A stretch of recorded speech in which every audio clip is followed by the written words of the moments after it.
Galicia remata agosto de 2015 con menos parados dos que había en agosto de 2014, con menos parados dos que había en agosto de 2013, con menos parados dos que había en agosto de 2012 e con menos parados que os que había en agosto de 2011.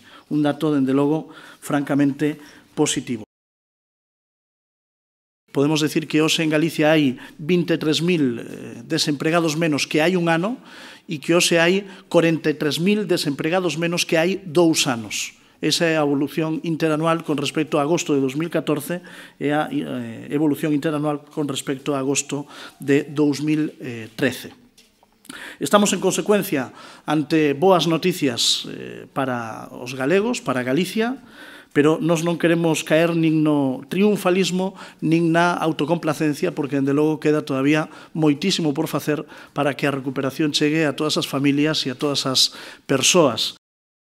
Os datos de crecemento do Produto Interior Bruto, os indicadores de produción industrial crecendo, o sector turístico marcando récords históricos e o paro baixando en Galicia, debuxan, dende logo, un escenario macroeconómico de recuperación económica, debuxan un escenario de consolidación da recuperación económica. Esa recuperación consolidada no macroeconómico comeza a sentirse tamén na economía das familias que saen do desemprego.